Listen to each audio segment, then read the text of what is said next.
welcome to Cinemondo. I have a special guest, Chris Carneal. Yay. I am not worthy. I just saw that intro and I'm like, oh my God, this is really a professional thing we got going on. We are very professional here. I should have worn a tie. Yeah, exactly. You see me with my little weird Nick Cage pillow. You don't need a tie. All right. So the reason I brought Chris in is he knows a lot about.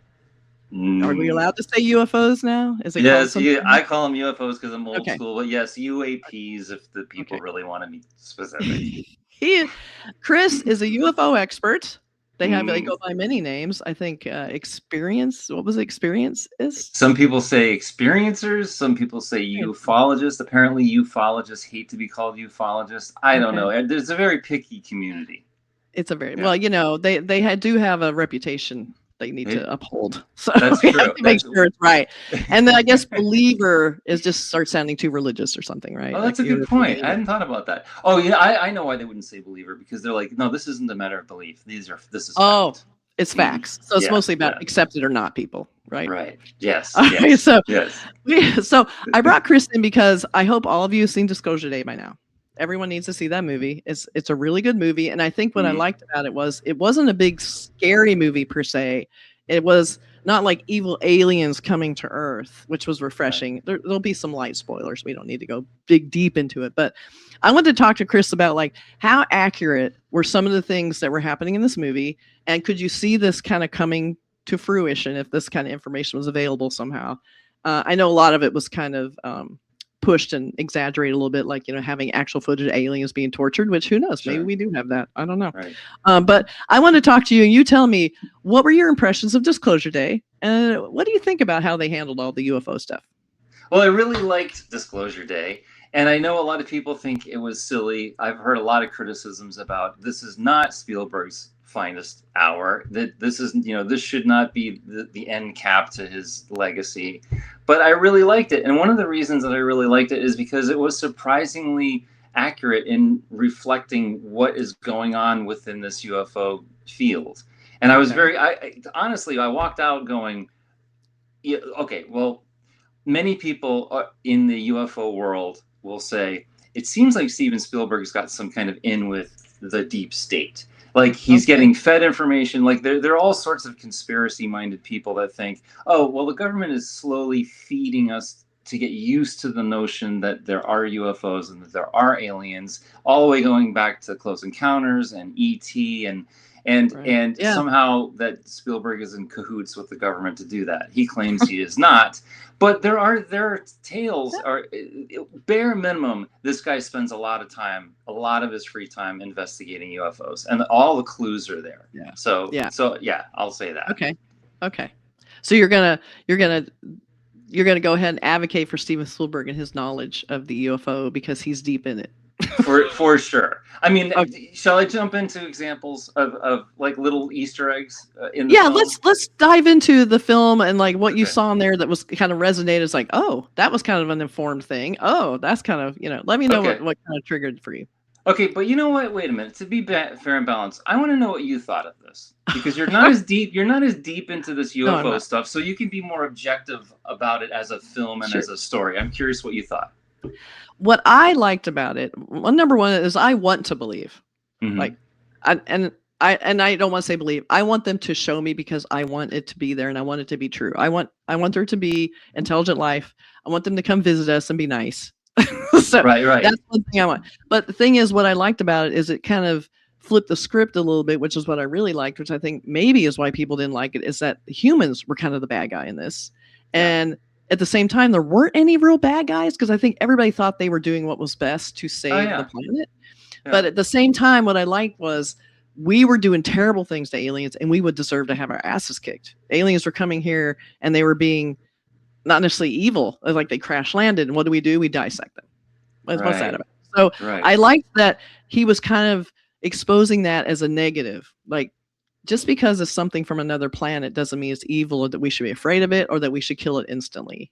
Right. And I think that in all of the sci-fi movies that have ever been made, that is pretty much the message, is that they are evil. And then it made me think, as we go back, all of Steven Spielberg's movies about his sci-fi movies have had that same perspective of like, not all alien life would necessarily be bad. It might Right. be. So I like that sort of. I just needed that feel good Spielberg. Aliens are not the bad guys. Humans are. Right. and Right. and a new John Williams score. That's all I needed. Pretty much. Well, now that you mention that, it is surprising to me that, for instance, the only time he's ever portrayed, to my memory, aliens being evil is when he remade the War of the Worlds. Yeah. Which was kind of outside the box. But I agree with you. Yeah, I like that aspect too. Because the reality of it is, look, I'm not just a believer. Like, I'm convinced that this stuff exists. Given that, if they did want to destroy us, with the level of technology they have, I mean, we wouldn't even be here anymore. I mean, it's just, it's so, there's some theories, in contrast to how old the universe is, that this civilization, any civilization could be as far ahead as 8 million years. I mean, look what we've done in 100 years. We've gone from the Wright brothers to the moon. Imagine what 8 million could do. But yeah, so anyway, yes, I'm glad that they apparently don't want to fry us. Thank God. They would be fried if they wanted to. And I feel like they would come here bringing possible technology to help save our planet, since we're fucking it up so terribly. Yes. I mean, I feel like all we're doing is destroying ourselves and the planet. I mean, the planet will survive. We probably will not, because everything's heading toward one direction. Right. If they could come to us, like, it was almost like that remember the Star Trek movie that had the aliens who came out and thought whales were in charge because they were so big? Yeah. I was like, so I loved that, because whales should be in charge. We'd probably be better off. But I love that idea of, like, they're coming down to help us and give us, ways to survive what we're doing and do something different, which I guess would mean a new energy source. I think that would probably be their most helpful thing an alien could bring. So please do it quickly if you're out there listening.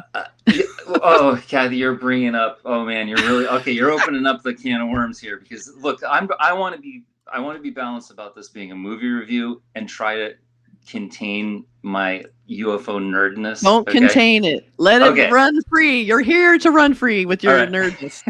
All right. So when you say, I hope that they're here to help us. All right. I remember, let me jump back a couple of years when you and I first had the conversation about aliens, and I still kind of cringe at my response to this, because I remember it happened to be in a circumstance where there was other work pressure going on and I was already kind of edgy. And I remember you saying something like, something to the effect of, well, why don't they just land on the White House lawn? Which is a fair question.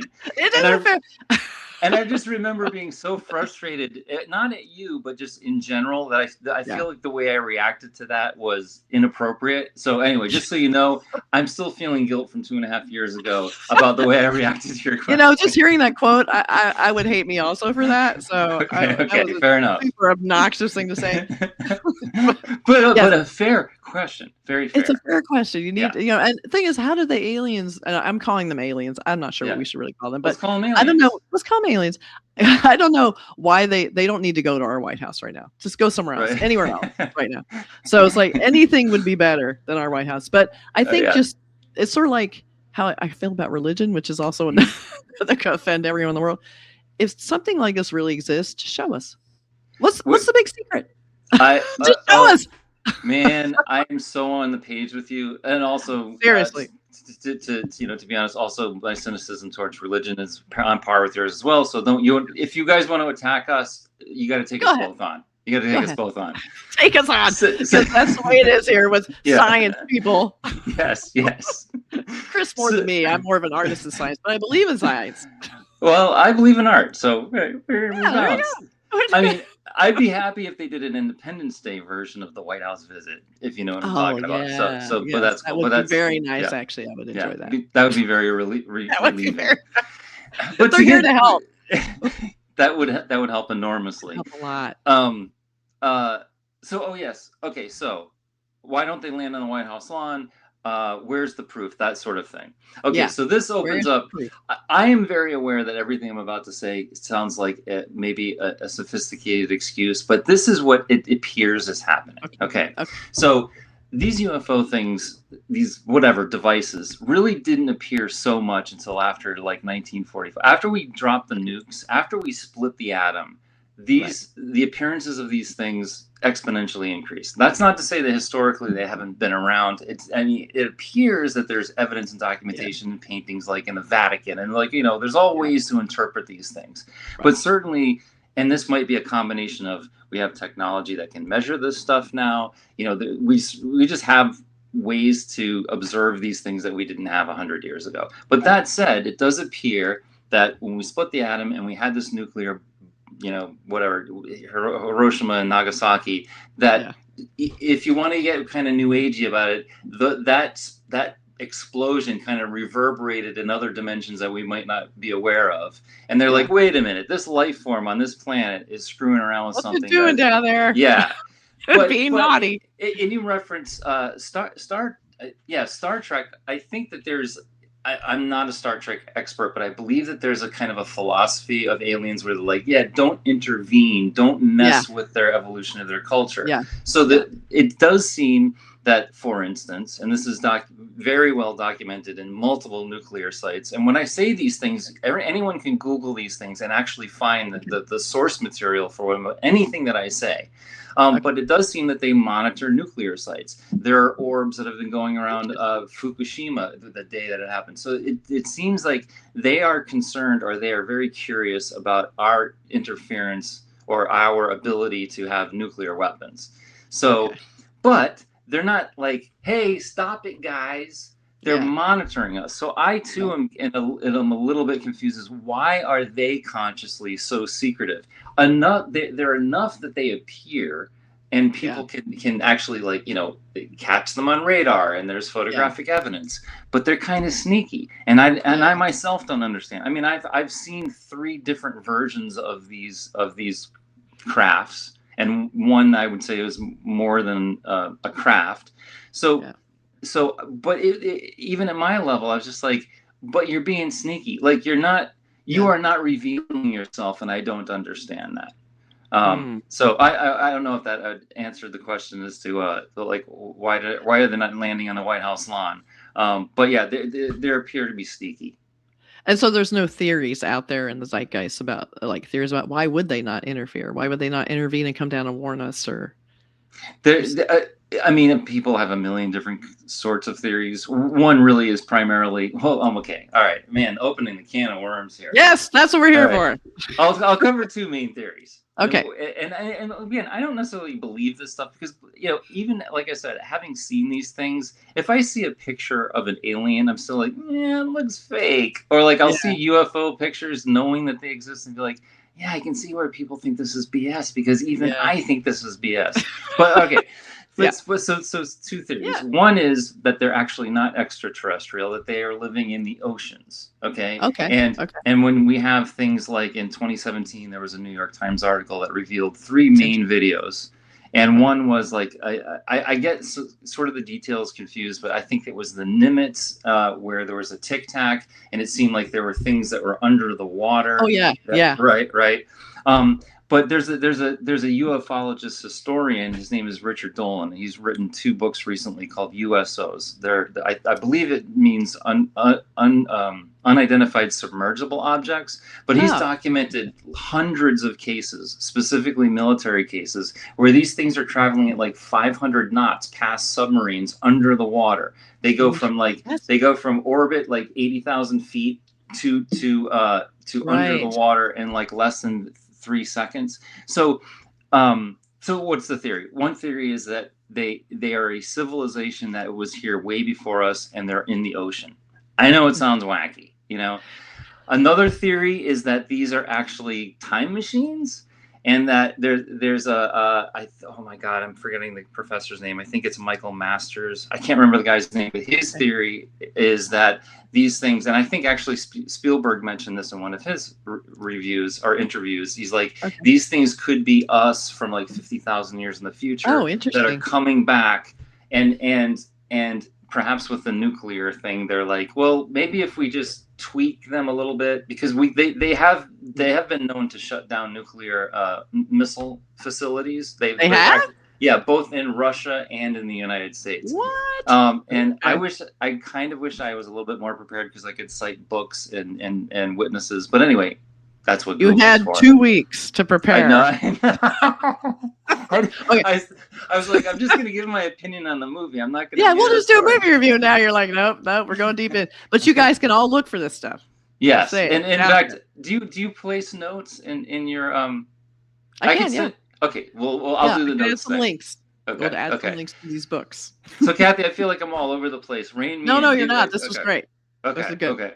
No, so I like the idea. See, the thing I think resonates with me, the idea that they're under the water, and this is Hmm. something that they talked about in the Star Trek movie, just kind of funny, is that Okay. we are mostly water on this Right. planet. I mean, we're changing that now, but Right. Right. we're Right. mostly water, and water's the one place we can't really go. Like, think about it. We've been like out in outer space. We've gone to other planets. We're living up there in space stations, but underwater, it's really hard because there's so much It's pressure.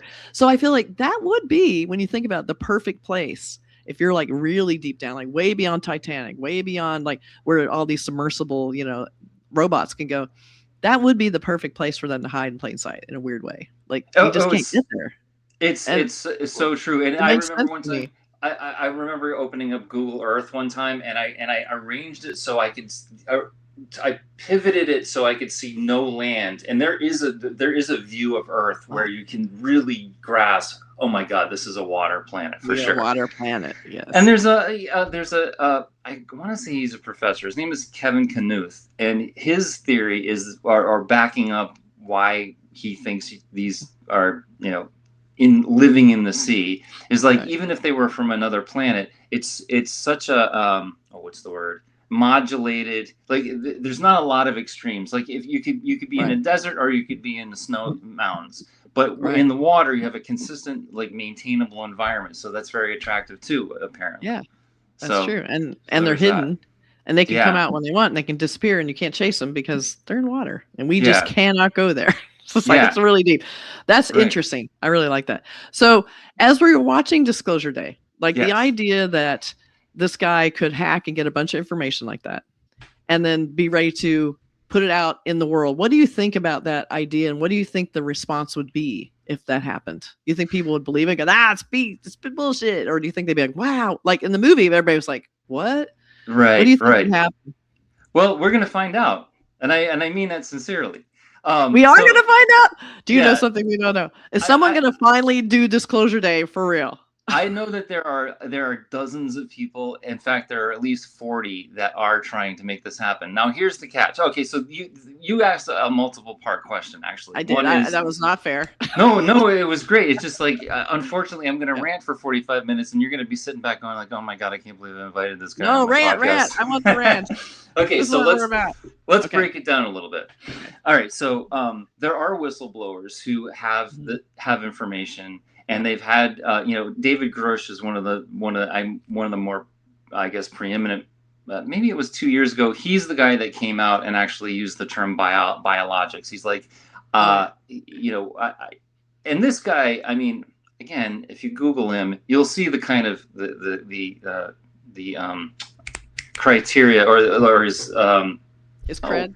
yes, thank you, his credentials. It's very I mean, he's the guy that would actually look at all the intelligence and then go in the morning to the president and say, like, here, these are the main concerns, these are the top Mm, secret things. So he's a very trusted fellow. But anyway, he came out and he said, we have crash retrieval programs. Along with those things came biologics. He's saying all this in front of Congress, and the reason he's saying that is it's pointing to that there's no government oversight over these programs. So we okay.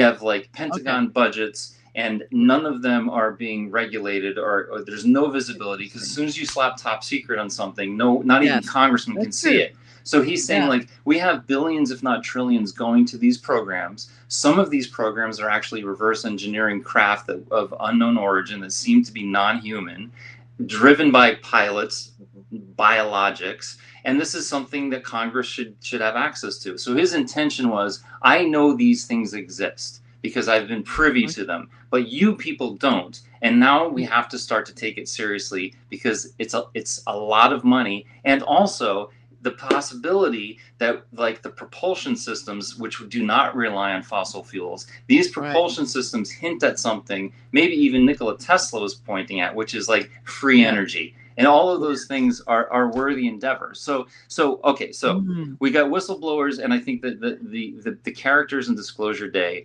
mimic real life people. There's also Luis Elizondo who came out and he did this thing called To the Stars Academy with the guy from Blink 182, and that was another attempt at like, look, people, we have people deep in government that are saying these programs exist. This is not a fantasy. This has been going on for 80 years. Let's really take it seriously, because we are getting to a point where, even if you just want to consider the propulsion systems, if we could get off fossil fuels, this is a worthy endeavor. But that's key. It really is, and it's kind of one of the things that I get most excited about, because I think obviously we need some kind of transformation for our civilization to survive. Yeah. But so okay, so back to the movie. all those whistleblowers mimic people in real life. Okay. Even down to like the threat of, like I can't remember these characters' names, but the oh gosh, I did have some notes. It's not Colin Firth. It's the younger guy who was with Bono's daughter. Yeah, Josh. Yeah, Josh, right? Yeah. Josh. So, and David Grush has gone through those same things. In fact, there's enough evidence that people have been murdered because they have been willing to come out with specifics relating to this technology. And so it's, go ahead. But why? Because fossil fuel, because we have rich people who don't want to lose. They don't want free, clean energy, because that's all comes down to money once again. Great. The crux of this is not, it's not a fear of revealing that there are aliens. It's protecting this technology, which has been contracted to, like, and one specifically is Northrop Grumman is one company that they determine has this technology, and they're keeping it. So it's like I remember, what was that? Who Killed the Electric Car? Remember that documentary ages ago? Mm-hmm. There is something going on where if you present some technology that competes with the powers that be, you're going to face some trouble. And unfortunately, these UFO whistleblowers are facing those kinds of pushback. Oh, that's wild. I mean, and I see that happening because it's still happening.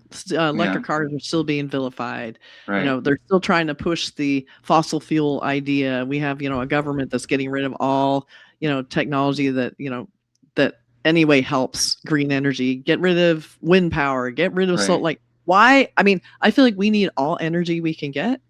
And if it's clean, all the better, especially with all the weather patterns happening. So it's really frustrating to me that we already have good, clean energy. We just don't want to use it for whatever reason, because we've been sold on fossil fuel being the fuel that appeals to the masculine energy that people seem to want to need. I don't know. So I feel like why would they want to, I get why they want to keep the energy secret. That makes sense. They don't want to lose money, just like with electric cars and things like that, which I am fully in favor of. I love electric cars. I always have. Yeah. Even I had one of those cars in the documentary of Who Killed the Electric Car, a little EV1. I had one of those. Oh, really? Was it a Honda? Was it Honda did that? No, it was a EV1. I think it was GM. Oh, okay. General Motors. It was an odd company to do it. Like, it was not the one you would think, but it was such a cute little capsule, little spaceship. It was amazing, and I was like, wow, we're here. This is it, the future. And then everything crashed and burned for a while. Yeah. And then now we're back. Then the electric cars were having a big resurgence because gas prices are so high. And we're at the mercy of, fossil fuel producers and exporters and all that. And what was nice is I love driving past a gas station. Don't need it. Don't love it. Don't want to go there. So it's great to know I don't have to worry about how much that's going to cost. And I don't have to worry about them raising the prices. But we are being sold on that.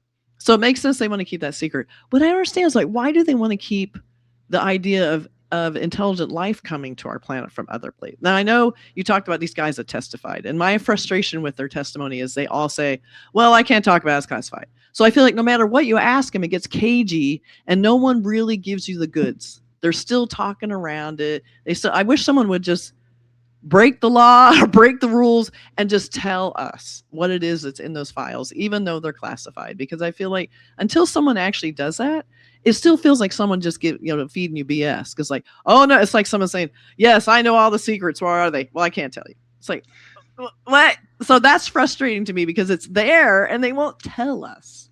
It's incredibly frustrating to me too. It's incredibly frustrating, and I feel like it's cheesy to say everyone's got a community. We've got the electric car community, the Yeah. UFO community, but the UFO community is very frustrated by that too. Yeah. And often because I track this stuff like jocks track every game from every sports unit. So like for instance, that classic thing is like, well, I can't tell you. Well, why? Okay, because I have an NDA. I still have security clearances, and a lot of these security clearances that they provide these people, if you break them, you can literally be put to death. I mean, it's that extreme. It sounds archaic, but this is like anything that's related to espionage. Any of these categories where you are kind of going against the government, it's serious business. I was really honestly surprised when David Grush even admitted that there were crash retrieval departments and that they had craft and that there were biologics that came with it, because because you can only say to yourself, okay, you're able to articulate that, Yeah, but you can't then why can't you go deeper? See, that's exactly it. You're already telling us what's in the file, so show us the proof. You already have it. You've already spilled beans, and nothing's happened yet. Right. And that's where I'm kind of like, is it?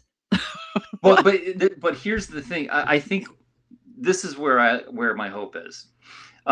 There's a Dr. Gary Nolan from Stanford, and for the last, I don't know, probably 20, 30 years, he's been receiving materials from crash retrievals, even from the government. Okay. Whoa, okay. And he's been doing analysis on the materials, and to kind of go back to Steven Spielberg and go all the way back to Close Encounters. Yes. That French guy in Close Encounters. Yeah. That he was based on a real person named Jacques Vallée.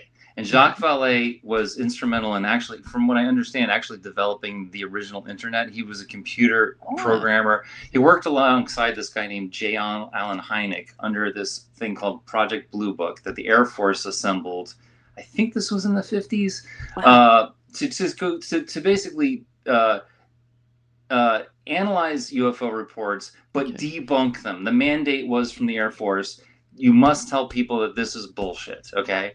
J. Allen Hynek, who was the main astronomer leading that program, after doing it for a few years, was like, actually, this is not bullshit, and I can't do this anymore. And he and Jacques Vallée had a bit of a I guess a partnership, you could say, when it comes to analyzing this stuff. Anyway, Jacques Vallée is the French guy that that Close Encounters is based on, and Jacques Vallée has been collecting source materials from these craft from around the world for the last 50 years, and he's been giving them to this Dr. Gary Nolan up at Stanford. So why am I outlining all of this? We always look at disclosure as the government steps, the president steps to the podium and says alien life exists.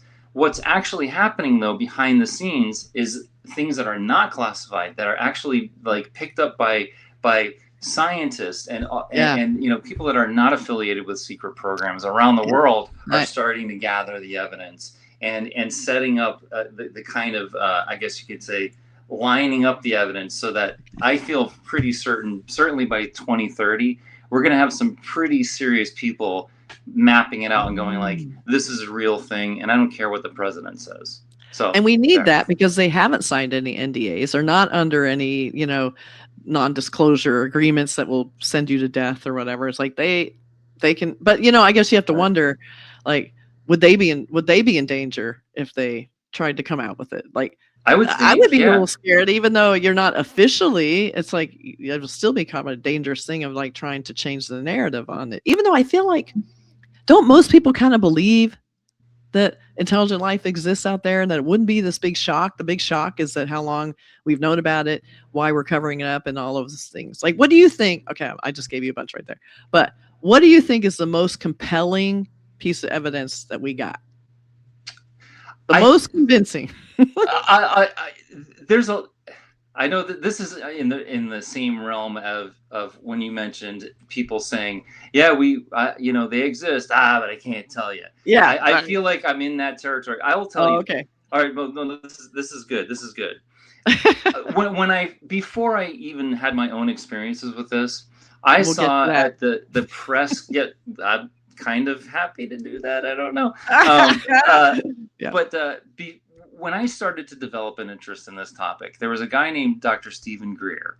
And I believe it was either like in the 1999 or year 2000. He assembled, and this is the first time I saw like official people, like air traffic controllers. There was an Iranian Air Force pilot that had this extraordinary experience. He had about 20 to 30 people at that time that were just prepared under oath to say, I've had these experiences. I've seen this stuff. It's real. We have to start taking it seriously. It's not tinfoil hat stuff. Like, how do we make this serious? So Dr. Stephen Greer assembled them at the press club in DC. And there was one guy who was an air traffic controller, and he had an experience. I might be mixing some of these stories up, but the essence of it was there was a craft that was like 5 times the size of a 747. I believe it was a Japanese airliner that was calling it in. He was the air traffic controller at the time. The size, the velocity, the location, everything was documented on radar or whatever technology. And he had the printouts, and he didn't know what to do with this information. There was the pilot's testimony, 2 pilots' testimony. The pilots drew what they saw, and it's pretty creepy. Again, I'll get you this stuff, and we can throw it in the notes for people. The details. But I can add these images too. That would be great, and I will call them for you.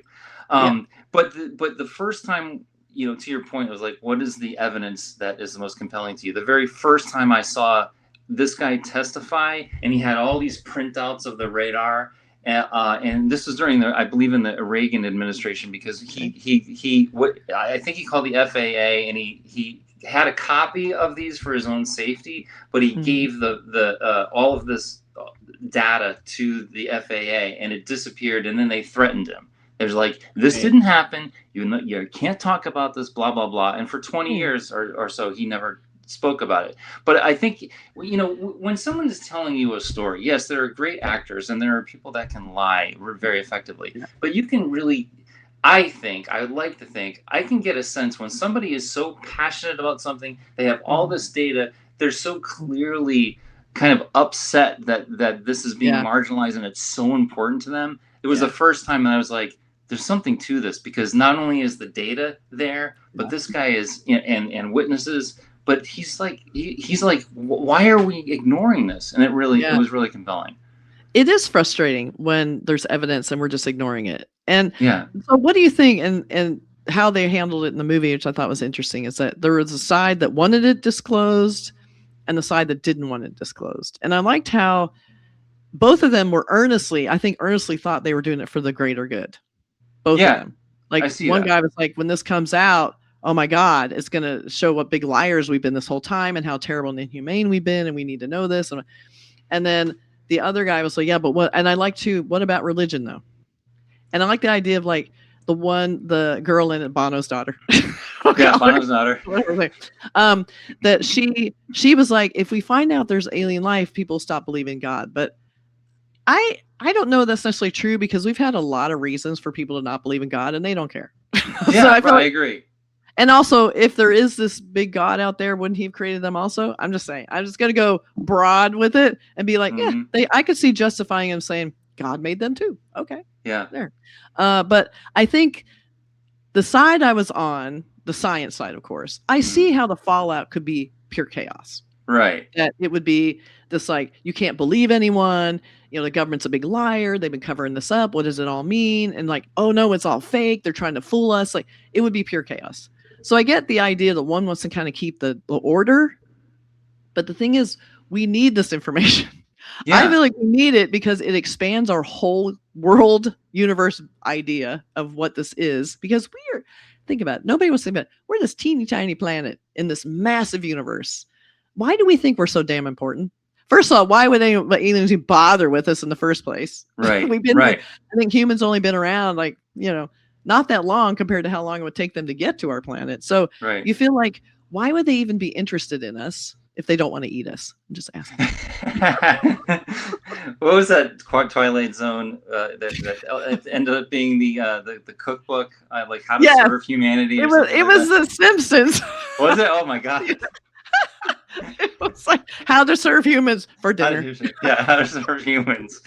Yeah, I love it. But there is that sort of question too, like, we're keeping it all secret. It's a big deal. We think we're a big deal. It's like we're so like the ego of humans. God only cares about us. And I loved how the nun kind of clarified. No, he said his favorite creations on Earth, Right. which was also probably a lie. Thank you, God, for that. So it's like you got to wonder. So yeah, what about that? Well, again, you're good at like packing a lot of info. I'm sorry, I ramble with my question. No, it's awesome because you cover a lot of territory with one question. I just feel bad for you because then you got to listen to me respond. That's what you're here for. I want you to explain my thinking to everyone. Well, here, let's break down a few things. One thing is, part of me does agree with you. It's like, well, what's so special about us? Why would aliens? Let's say that this is let's say that this is a from another planet. It's not interdimensional. It's not a time base. It's not for them from the future. Just from what we've seen by sending a probe out to Mars or going to the moon, or we have satellites out in our section of the universe. Yeah, we are pretty amazingly special. I mean, think about just like in a drop of water, how much life is. I mean, it's crazy how much life this planet has. Microscopic to us. Big things, small things. And everything in between. So there's a part of me that it's almost like we can easily take for granted that we're not special. But even within our solar system, how the hell does this happen? Now, I'm not a God-fearing person, or I don't well. Religion is not a big part of my life. Let's put it that way.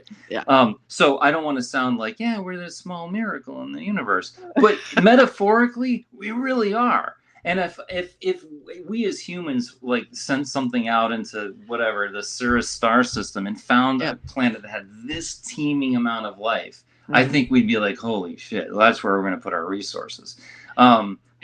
But oh my gosh, you asked so many different things in that question though. But the religion, the revelation of extraterrestrial life, how would it affect society?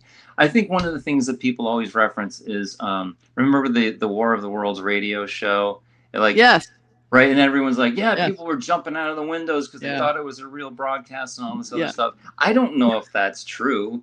But it was true enough that it became a barometer for like, wait a minute, people can't handle this stuff. They can't handle the truth. Nope. They can't handle the truth. But then again, I think we're in such a cynical world that now, we're talking about 80 years later.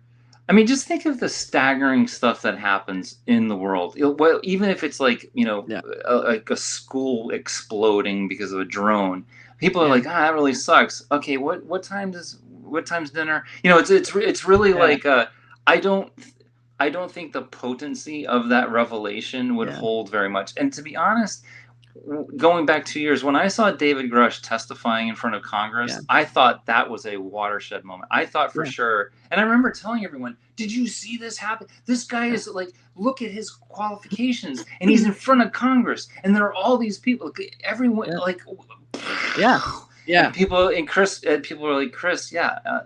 but they're not landing on the lawn. I don't care. There's a level. I don't think that it will disrupt society. However, now I'll go back into the nerdy stuff.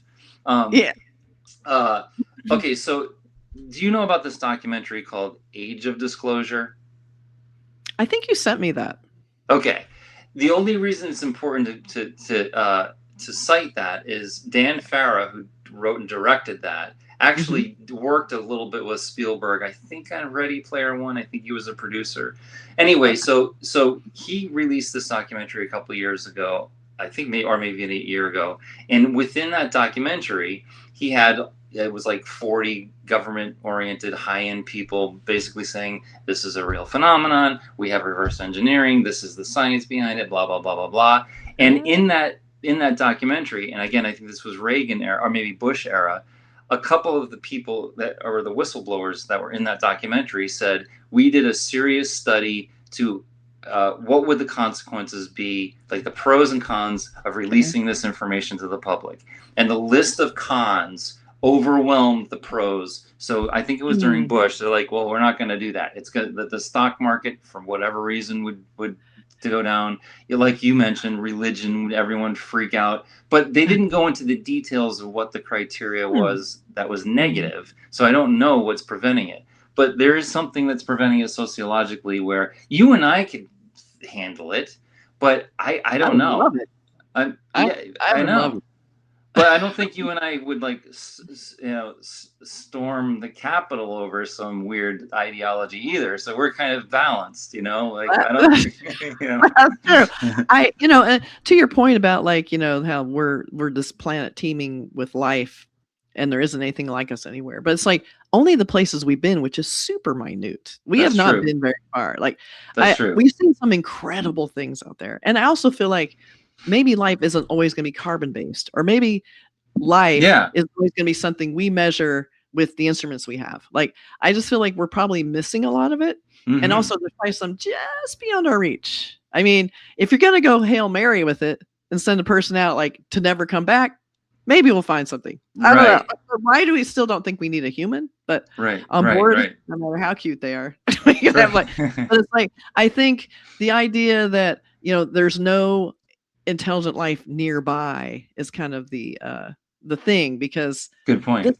When they show us stuff in our universe, it's so magnificent and miraculous looking to me. Like, holy shit, like just everything about it is incredible. Like, our planet's one thing, but my God, what we've seen just in our close by, right, it's incredible. So it doesn't seem that far out of reach that there would be intelligent life coming here, or that we have another form of intelligent life on the bottom of the ocean, deep down, or inside the planet somewhere in the core. Like, I don't know. I mean, it could be anywhere, but I want it to be true, and I want people to say it in plain language and show us the shit. I mean, it's frustrating to have these people, because even when they testify, they still hold back. They still, and when you have a guy, the one you were talking about, who brought in all his stacks of proof and everything, you still go, I don't get it. Like, it still doesn't. Are we sure? Are you sure it wasn't just some Soviet spy plane, and no one wants us to know there was a Soviet spy plane out there? Sure. I mean, I don't know. So I feel like Spielberg needs to make a movie out of it, a documentary about it, and show us the stuff. And even then, who knows? But I think I think there was just another report that some passenger planes saw some kind of weird thing flying past it yesterday. Oh, really? Yeah, they said the size of like a refrigerator, and it was just kind of going really fast, and they were like, and where's the headline? Where is it? Right. That was happening. But no, it's somewhere weird with this big weird, thumbnail going, alien life. So it's become like a cartoon. It's almost like they want to already make it look unbelievable so that we won't believe it, even when it's true. It's like this weird setup of like, oh, it's all fake. Especially AI, it's all fake. So it almost feels like we'll never believe it, no matter what happens. I don't know. I want to believe. Well, I'm still very curious about how, because I all of the legitimate questions that you have, I also have, and again, I keep saying this over and over again, but that classic of why aren't they landing on the White House lawn? I'm just curious. I know that you want to believe. I think obviously you're open to this, but there's this one area where I can tell you're just like, but I'm not gonna like be able to embrace it unless this, right? What is this? And let me, before you answer, let me, like, for instance, God, I hope this doesn't happen, but let's say Trump tomorrow gets on this podium and he's like, all right, you know what, bigly news, we're not alone. Would that do it? Not if it came from him. No, it would not. Right. No, I definitely wouldn't believe it came from him. I think my main thing is we're so used to being lied to, and scammed, right? And everybody wants you to believe something. And this is something I want to believe, but I wanted to get past my bullshit filter, which is very highly attuned to just about everything. And that, that comes down to, I don't believe in God or religion. Like, I don't think it's been helpful for humans at all. I feel like it's created a lot of problems. So it's like, I've gone past that. Everyone's like, no, it's true. It's true. It's like, nah, it's not. It's like, so I feel like I am primed to believe in a scientific, entity being on Earth, and I totally see how it could work. I just don't like it when I feel like people are holding back and they don't want me to hear something because maybe I won't handle it, or that, or it's been made such a cartoon that they already sound like liars and scammers. Like there has to be a way.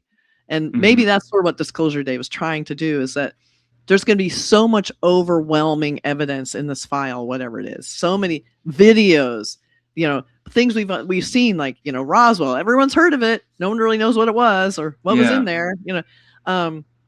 So much evidence that we're just like, what? And we're overwhelmed, and well, there's no refuting it now. It's like, and if they're going to roll out an alien in a wheelchair, I think the jig's up.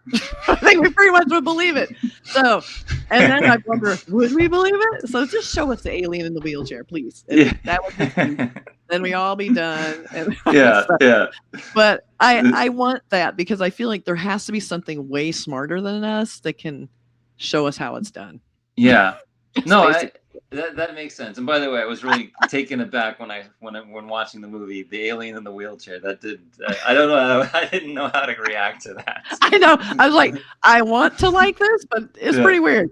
Yeah, it's pretty damn weird. I mean, he was abused for a while, so I can see why he'd be very old. Yeah. I don't know how ages with aliens, but I mean, and it's sort of like it's like when people believe in ghosts, which I also don't believe in, or the supernatural, like all these things I love. I love horror movies. I love supernatural. I was like, I want to believe in ghosts. Yeah. But I feel like I want to believe, but every time someone tells a story, it sounds like a lie. And no one can prove it. And still no one has proven it. And every time they try and show me proof, I'm like, that's just not real. It's not. Yeah. I mean, and it's not even trying very hard to be real, because people already believe it. Yeah. So I'm a huge skeptic. I'm like the Scully of our situation here. You gotta be really hardcore to penetrate through the bullshit. No, and like, I think that's honestly that's the way to be. And as you're articulating that, it does make me reflective. I can't help but say to myself, why, like, let's say when I was 18, I would call myself a militant atheist. That's whenever anyone said, "What's your religion?" I'd be militant atheism.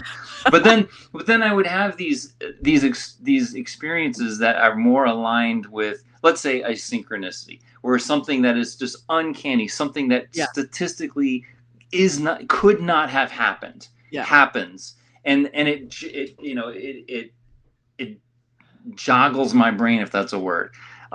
So like as I've lived, I've been a little bit more open to, okay, well, there's a lot more weirdness going on, I think, even down to, like, let's just say, you can only see a certain amount of colors in the color spectrum, but that doesn't mean, like, we can't see X-rays, but they're there. We can't. So I've tried to be a little bit more open. And I don't want to sound preachy. I'm just reflecting my own, like, oh, wait a minute. Like, that's how I started to evolve. And then when I saw these damn things, I was like, okay, now I got to contend with this. And not only do I have to contend with my own reality and how I integrate this into my reality, but God forbid I have to go tell anyone else that I have seen this, because I know all the bullshit they're going to give me.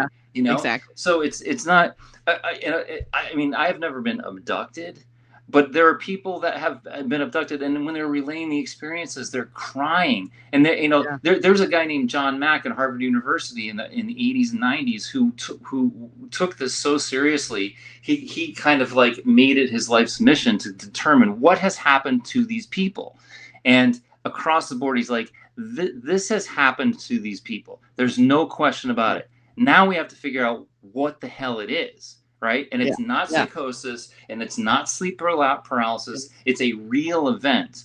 So the reason I bring that up is I see people talking about in documentaries, like, very emotionally touched by this, like normal, like housewives and stockbrokers and all, and that are embarrassed to even say that they're doing that.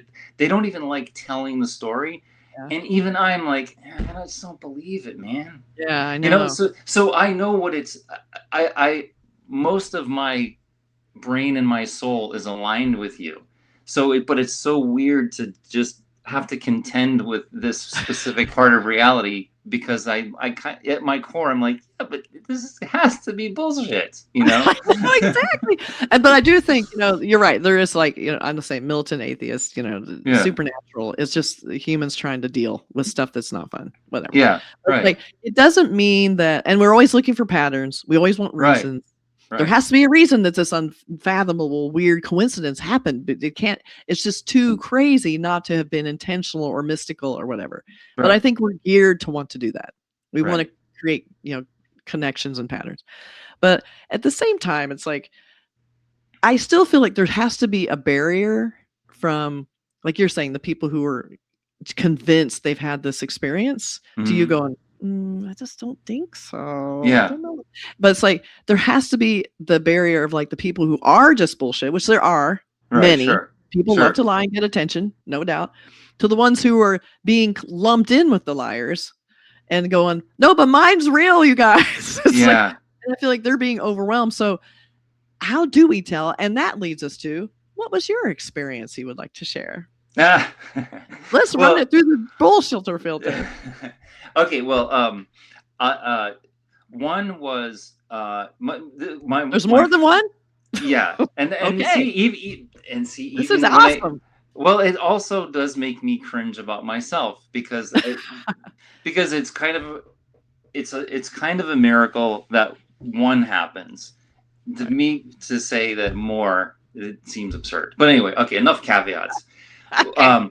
My mother was visiting me in 2002. We were on, it was near Venice Beach. We were just getting some sun. We found parking, that kind of thing. My mother had never been to California before. Anyway, so we're lying on the beach, and I'm not looking for UFOs, but I did notice that there was a very distinct silver sphere just in one specific location on the beach.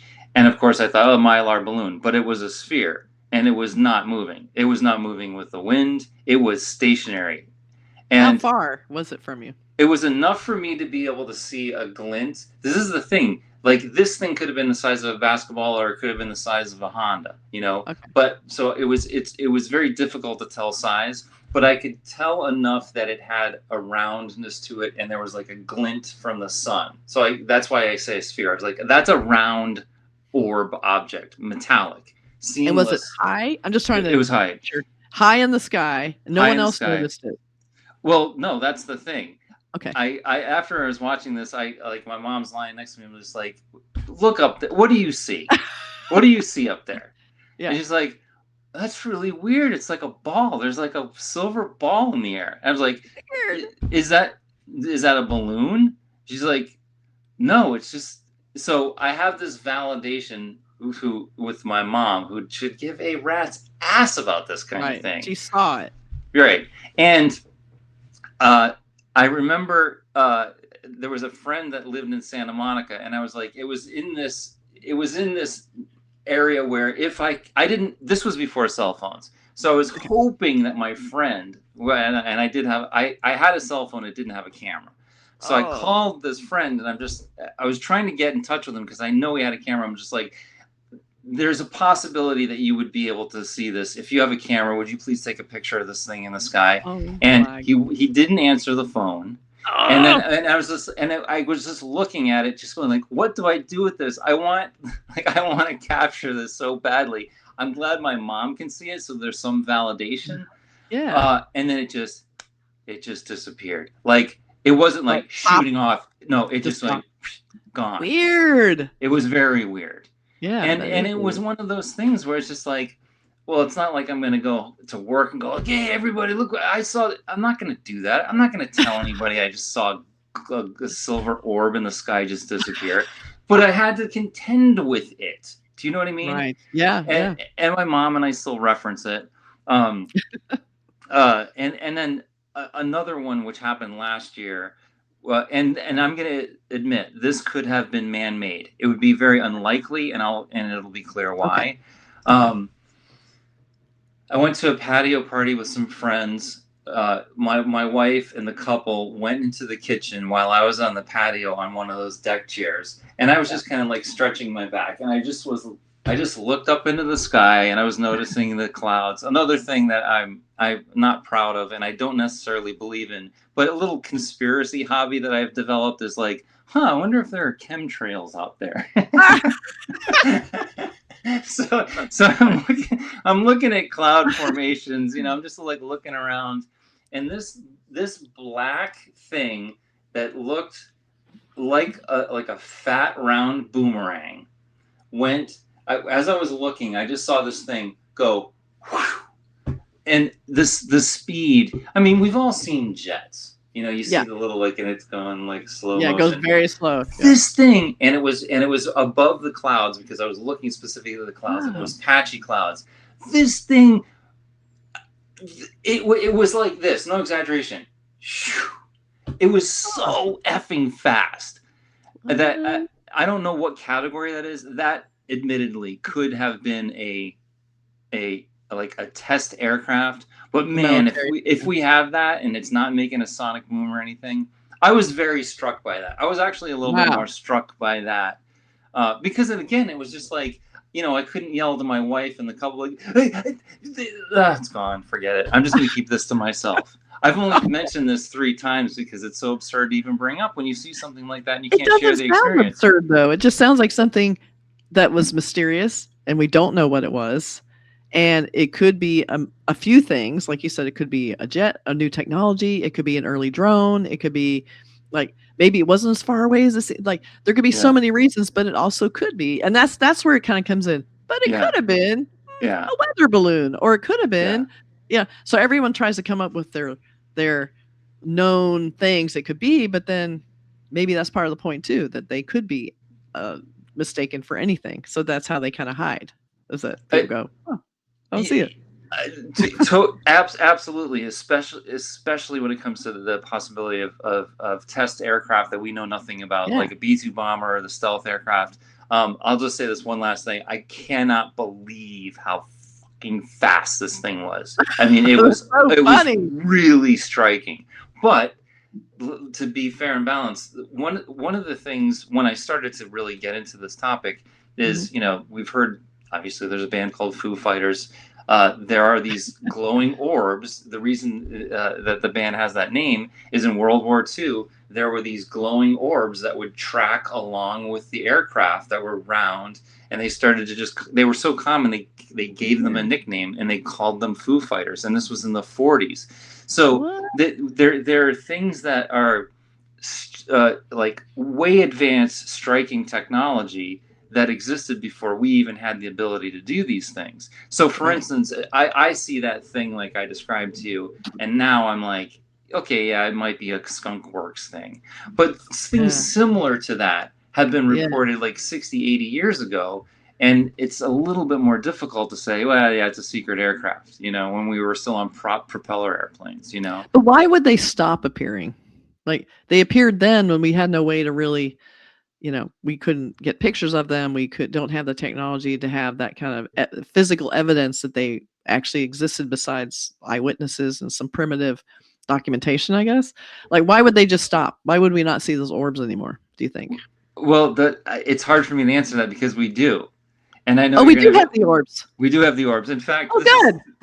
The Foo Fighters are still with us. They haven't forgotten about us, guys. Yeah, they're still there hanging out with us. They still care. They still care to just piss us off with their ambiguities. Glad they care about us. It's like we need some help. I wish they would do something quickly. Well, okay. So with the orb thing, all right. Here are 2 other rabbit holes people can go down. Okay. There's a guy named Chris Bledsoe. And he had like Crohn's disease in the 90s, and trust me, I'm getting somewhere with this. And he had, sure you are. He's from like South Carolina or something like that. Chris Bledsoe is his name. You can Google him as well. Man, I got a lot of homework to do to give you these links for all this stuff. Oh my God. Okay, we're ready. Okay, so Chris Bledsoe had this experience with an orb, and you know, I know this gets into this weird woo territory where even I roll my eyes when I hear this shit, but it cured him of his Crohn's disease when he had an interaction with this thing. And now they consistently appear in his backyard to the point where he shoots video consistently and keeps throwing them up, not only on Instagram, but NASA and the CIA have representatives, and I'm forgetting the names of the specific doctors. When I say doctors, I mean they have just DRs in front of their names, but I don't know. They might be like based on physics. I don't know what it is. Right. But Chris Bledsoe is being studied because a little bit like the two characters, or the two characters in Disclosure Day, he seems to have some kind of special relationship with this non-human intelligence, and they manifest as these glowing orbs. So weird. It is very weird, and that's a rabbit hole you can go down. And let me tell you, when you go down it, you're not going to be able to pull back because it's so weird, and it's so well documented, and it's being taken so seriously by governmental organizations. So that's one thing. But I believe it was 3 weeks ago I think it was the Capitol steps. They had, when I say they, that David Grush, that whistleblower, two congressmen. I'm forgetting all the names of these people, but they had, I don't know what it's called. It was a press conference, and it was about this UAP thing about 3 weeks ago. I think it was on the Capitol steps. But David Grush was asked by a reporter, okay, so what types of non-human intelligent life forms are you talking about? And he said they range from everything from bipedal, creatures to plasmoid orbs. So so even within the whistleblower community of people who are in these programs, they are citing these orbs as a version of what's out there. So why would we not know what these are already? It's a great question. Seeing them. They're documented. Why don't we have? So that's the part I get. Like, it always seems to stop. Like, we have people observing, we have people documenting. Why is there this wall that comes up right before the actual real thing can be like? I try to look at it this way. Let's just say that you're assembling, jurors, and you're trying to determine if a crime was committed. Yeah. From my perspective, I have been reading the books and watching the documentaries and seeing the interviews with people, and for 30 years. I can't believe I'm old enough to say that. But I have culled enough information for my own personal sanity to go yeah, this is irrefutable, but why does no one care? So there's enough evidence across the board, cumulatively, not an easily digestible. I think people who make these documentaries, like Dan Farah did for Age of Disclosure, they're trying to outline it for people to go hey, this is real, and here's why, and here's the legitimate sources. But it's still not going to be as it's not going to convince a jury as much as an alien being wheeled out in a wheelchair. My point is, it takes so much effort to cull enough information for you to personally go, okay, I get it, this is real. But then once you do see that it's real, nobody cares, and I'm not blaming people, or they have but they haven't landed on the White House lawn, so I don't give a shit. It's gonna haunt me forever. No, and I so much don't mean to pick on you, but it makes sense. It'd be come down and show our leaders who you are, and just say hello. We got cameras everywhere. We got phones. It's just show yourself. Right. Do it. Right. Why are you being so sneaky? Like I said, why are they being so sneaky? That's amazing. These are amazing stories. I love them. Well, now look, I'll be fair. I know people were watching this because you have this reputation for doing these podcasts about movies. So I'm gonna throw some Disclosure Day movie stuff out that I noticed. Okay. Yeah. Let's break it down. What they get right and wrong. Okay. Here are some Easter eggs that only nerds like me would notice. That's what I want to hear. Yeah. There's a point in the movie. I wish I could be more specific. I didn't take notes because I didn't expect I'd be doing a podcast about it. But anyway, the Bono's daughter and the other dude, right? They defected. Okay. Yeah. But they're on the run. But they're supported by what is it? The Coleman Domingo. There's Colin Firth represents an organization. And then there's the African American guy who's I'm in that organization, but I'm breaking off, right? I'm a double agent. The resistance, and then the corporations. Yes, right? And so the part of the resistance is the two main people, the Josh guy and Bono's daughter, and then there's some other peripheral characters with them. And I just remember seeing in the film there were screens with different people, and Colin Firth was trying to determine the location of these two characters that were assisting in some way. I don't remember what it was, but I do remember this. One of the characters' names was Nathan Twining, and I remember like, oh, that's so interesting, because Nathan Twining was one of the first whistleblowers in like the 50s in the Air Force who released after Roswell released a memo, and he specifically said, UFOs are not visionary or fictitious. They are real. And Nathan Twining was the first Air Force person to come out to state that. And Spielberg named one peripheral character Nathan Twining. That's great. Okay, I got another Easter egg that I noticed in the movie. There was a point where the Josh character is I think, if I'm recalling this, giving kind of a background before he's showing video of like an alien being tortured or whatever. But there was one section where he was like, yeah, there was this Hollywood guy, and he was taken to see where the aliens were. And this is a real story. Jackie Gleason and Richard Nixon were buddies, and they golf all the time. It was Jackie Gleason. And Nixon, as the lore goes, Nixon said, I'm going to show you something that's going to blow your mind. And they drove down. It may have been Edwards Air Force Base. I'm not sure where it was, but it was definitely one of these bases. And Nixon, because he was Nixon, could escort Jackie Gleason and showed him the alien bodies. That's the lore. And then another interesting factoid is Jackie Gleason in New York was so obsessed with UFOs after apparently this experience happened that he built a house shaped like a UFO. You can Google this, Jackie Gleason's UFO house. So funny. Oh my God, I love that. That's a little Easter egg from Disclosure That's a really Day. good one. And I don't believe they definitely didn't mention Jackie Gleason as the star from the 40s, and they may have said Nixon, but I'm not sure. They did. They said Nixon, but they just showed like they said this like famous person. They kind of insinuated this famous person came in and it looked kind of like Jackie Gleason, like he was kind of. Yeah. Really funny.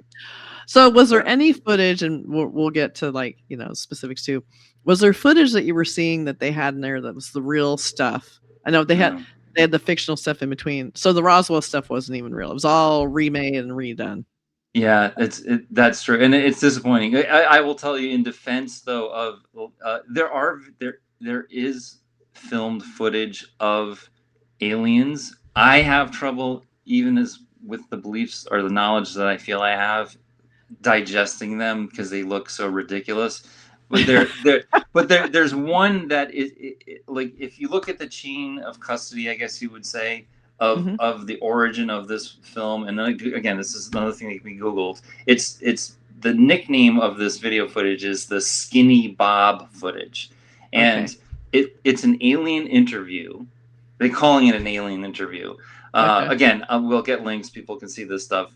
There are about 4 filmed versions of aliens that claim to be very real. This one is the most likely to be real, and it does appear like he's being tortured. What's happening in the lore of the Skinny Bob interview is that poor Skinny Bob is actually having some kind of reaction and dies during the interview, but it looks like he's being tortured. So I think Spielberg was referencing that.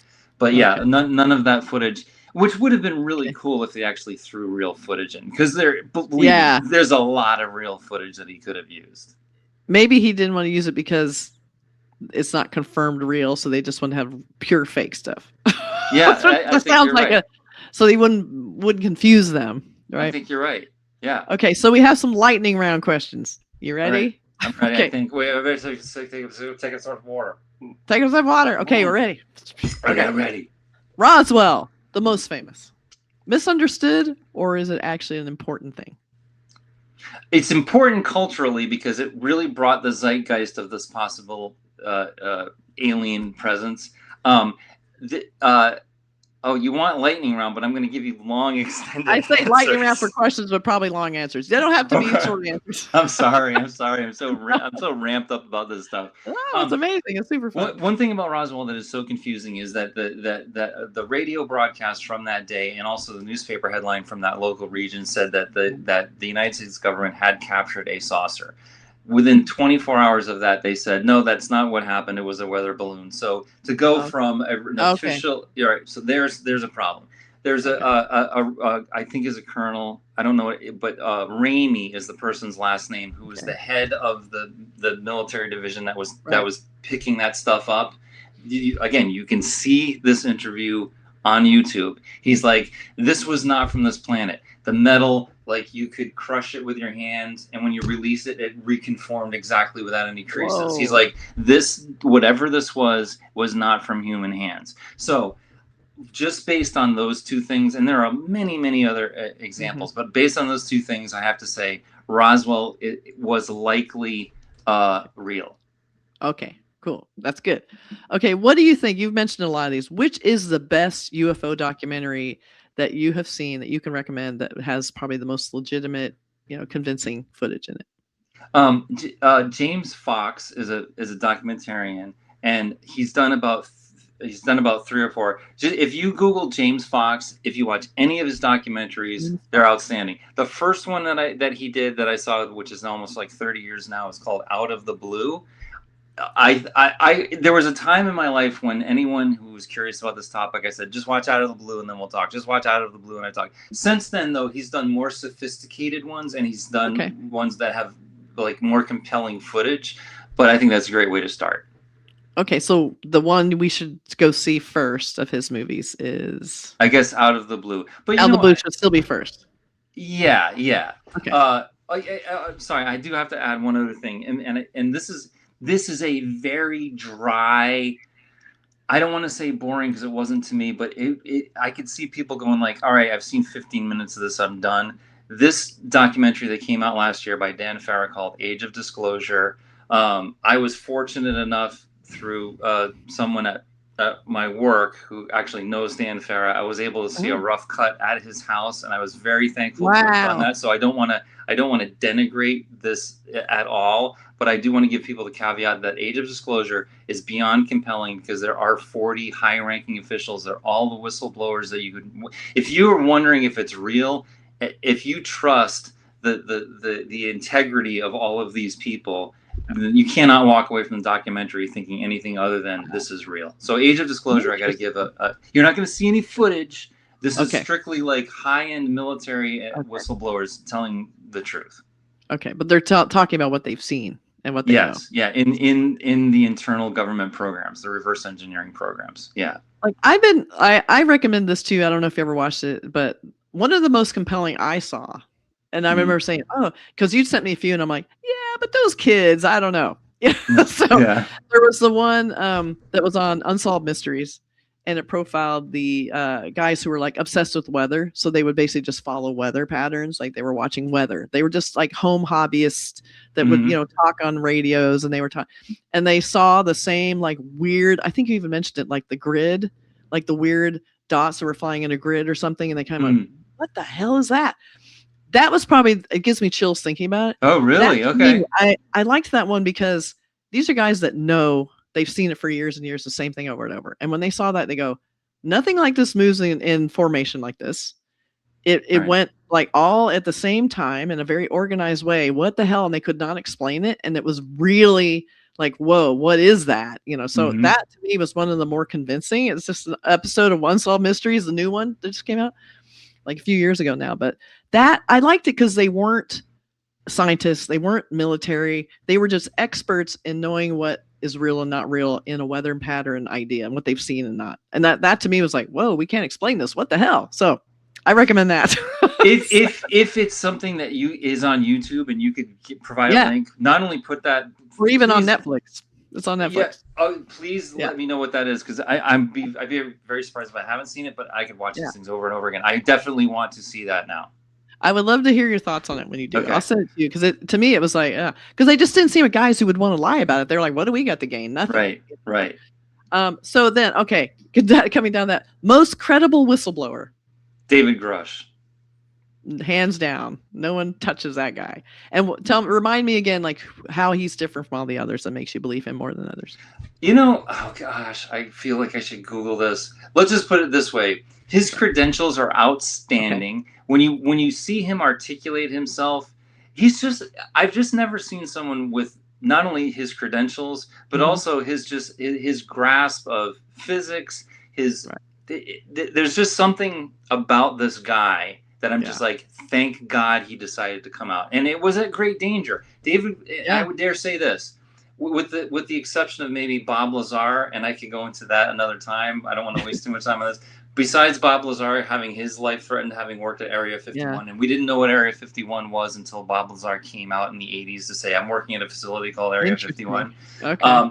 David Grush, Bob Lazar and David Grush's character mimic the Josh character in Disclosure, where they are under great duress. They have their life threatened, and it's a lot of bravery, in my opinion, to come out with what they've come out with. Oh, okay. That's good to know.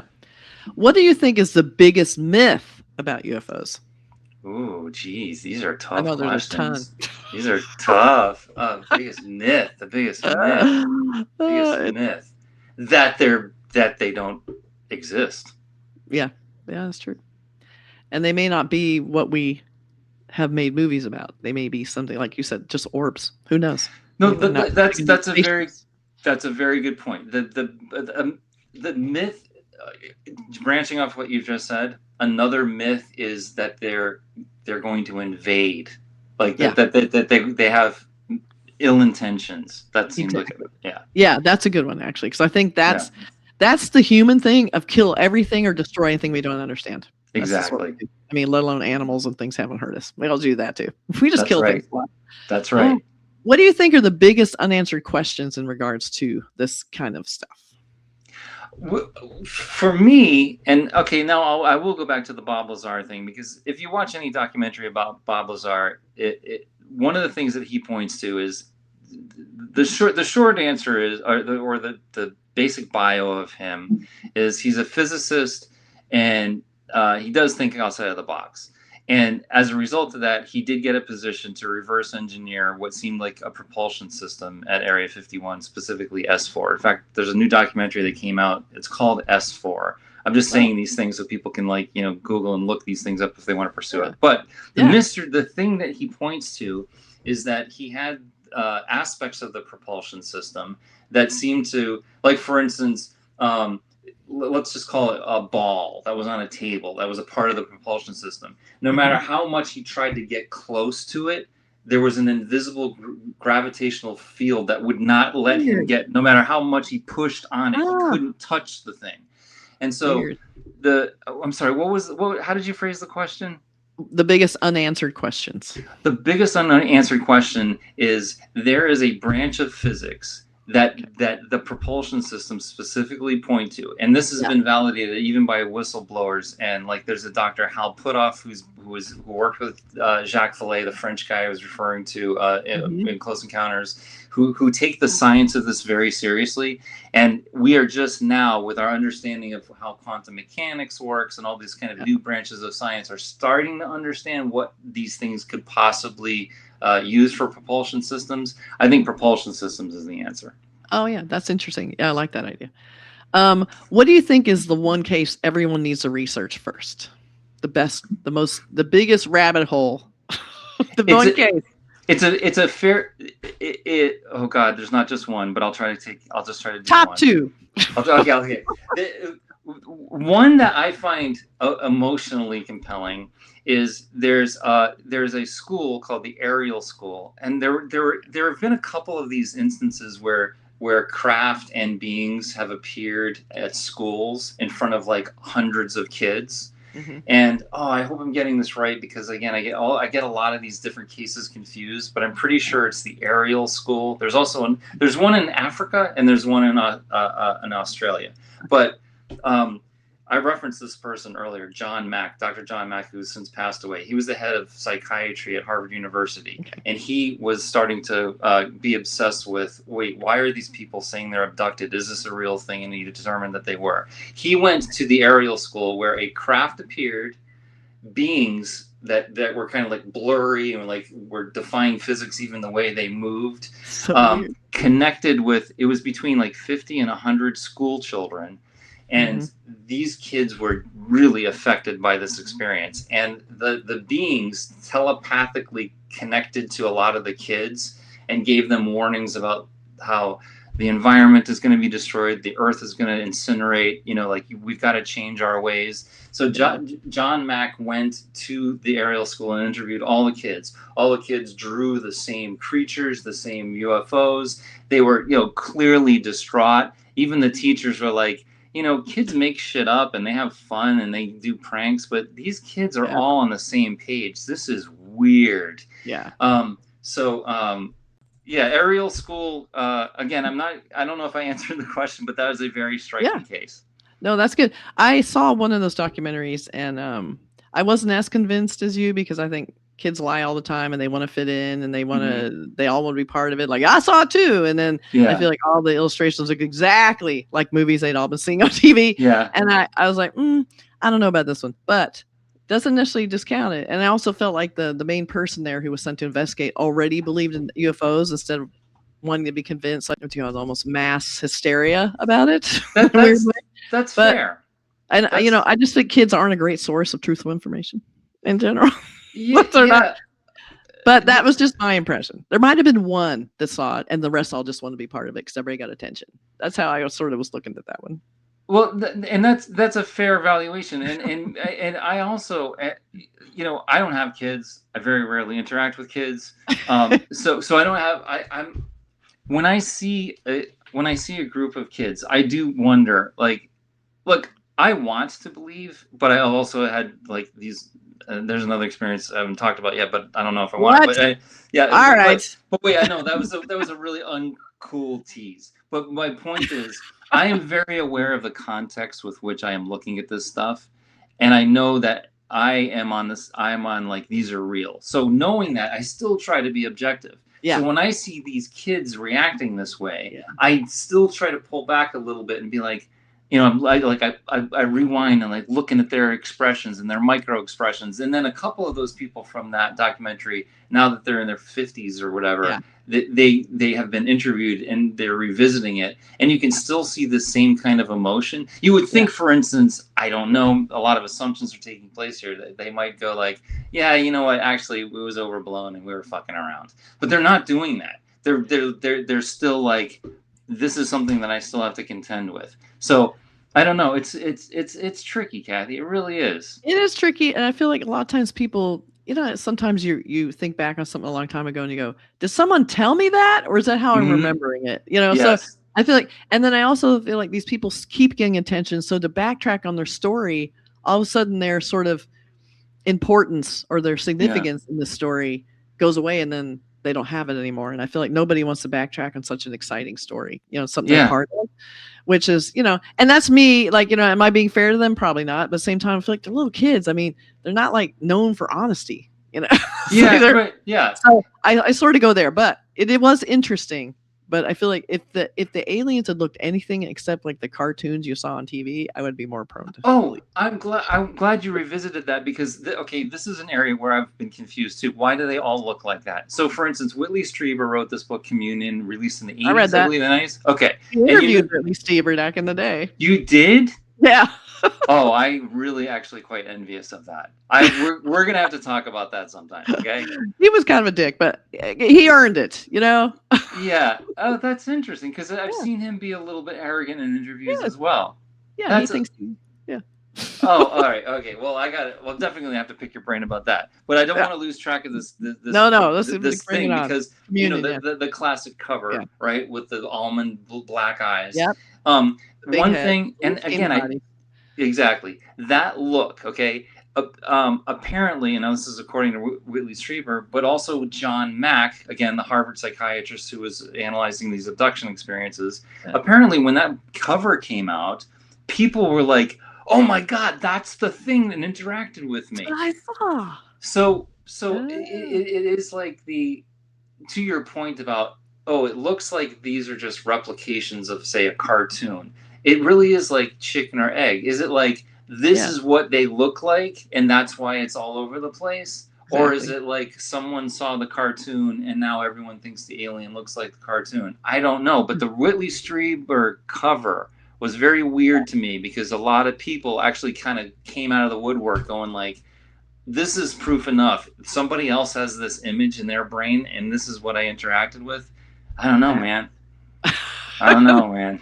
I think Carl Sagan is also another one to look at because he's a little more skeptical and he kind Mm-hmm. of dives into like the psychological, like we're talking about the manifestations of like what we believe, what we see, and how we transform it into something that becomes like how the patterns, Yeah. the icons that we want to believe, like God looks like this and Jesus looks like that, and that's what we Yeah. and you're Right. fed that, and so then of course your reaction to anything would look like that. Ghosts are people that are invisible but transparent, and that's what they look like. It's like, Yeah.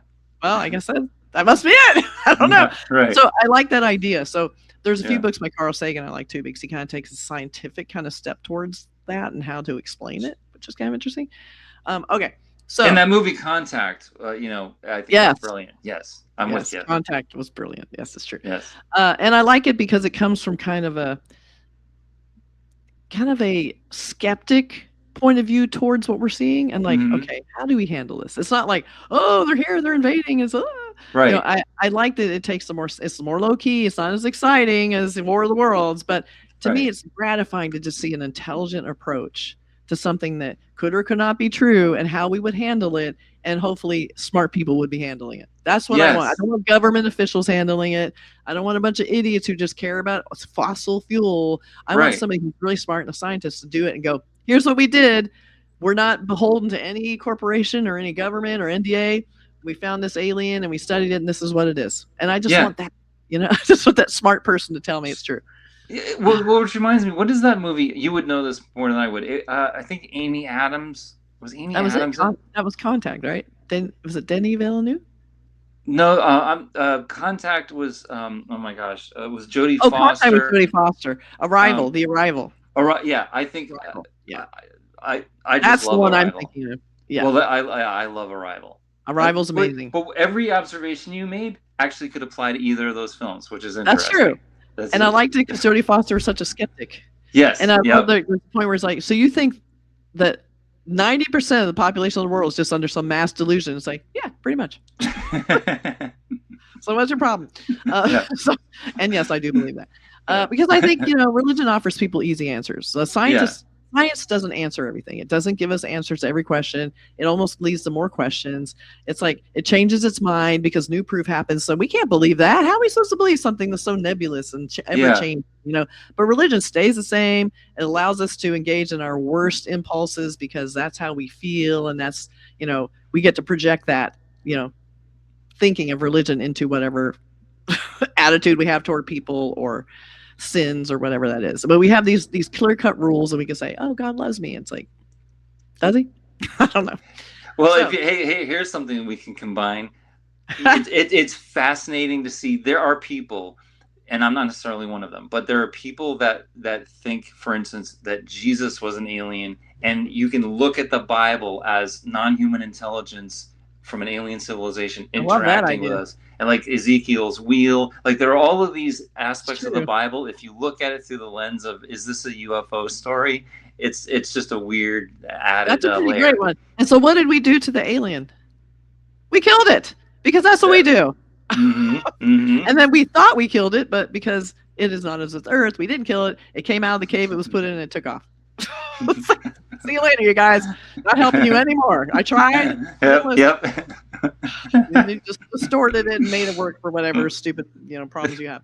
Then we have so it sounds like, and this is kind of my question, I think you've already answered in a way. It's like, do you think we're closer to disclosure than ever before? You think this is the closest we've been to someone actually finally disclosing?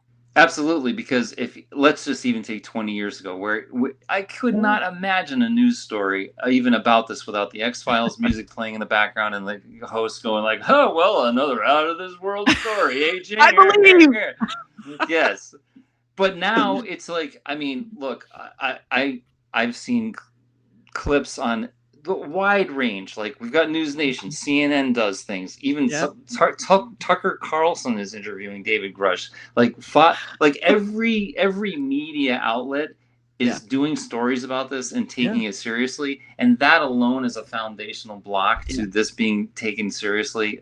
Indicates that I think we're closer than ever. But I'm telling you, but I will say this: we're never going to get it from the government because of the military contracts that have to do with the technology. We're definitely not. And I think that was in a way kind of Spielberg's message, is that as much as they think they're doing the right thing and they're saving us from ourselves and we can't handle the truth and we got fossil fuels we want to keep using, it's like those people don't want people to have any kind of fact-based information about any of the stuff that's happening, because then they feel like they'll lose control. They won't trust the government anymore. Did they ever? I mean, who does? That's a great question. But I love that idea, because I think once this stuff comes out, I feel like we can look at the universe and the world in a whole new way that would be better. I mean, I'm totally the Josh guy. He even said all this kind of stuff. Yeah. Like, this will help us ultimately. This is about the world and reality and science. There's no reason to keep this shit secret. Talking to you, government. Yes. Like they listen to us. But yes, we're on the... Regardless of how you and I each approach this topic, that is the theme that we share right there. That's exactly right. It is. Yeah. Any parting words? Now that we've covered so much, you've given us so much of your time. It's been amazing. I feel like we should just do a whole nother episode again. But well, first of all, this was a blast. I was actually kind of nervous to do this, and I really appreciate you even thinking of me when the movie came around, because we haven't talked in a couple of years. So I'm enormously appreciative that you've invited me to do this. So, and I guess my parting words would be like, hint, hint, we could probably do a whole other series of podcasts based around UFOs and documentaries about UFOs and blah, blah, blah. So I'm open to that. So I'll just throw that out there. I would love to do a whole series of this. Count me in. Whether it's like movies, whether it's like new information about UFOs, old information, why it's compelling, and just keep it really concise. Because this, I know you guys, you saw a lot of information. If you've gotten this far, you've listened to over an hour of amazing, like the most entertaining, smartest friend you have is telling you all these amazing stories. You're like, this is the best night ever. This is where we're at with this podcast. But we should do like take them piecemeal and go and dive in deep on each one that we've mentioned here, like almost in passing. I would love that. I think that'd be super fun. All right, you guys, be sure and put in the comments. What did you think? What do you think about UFOs? Do you believe? Do you not believe? What did you think of Disclosure Day? And we'll catch you guys next time. And I will read and respond to every one of them. I am that much of a nerd. Answer the comments. Yes. He will ask questions. Ask Chris questions in the comments. He will answer them. So thank you so much, Kathy. I really appreciate this. I appreciate it too, Chris. Thank you. All right. Bye.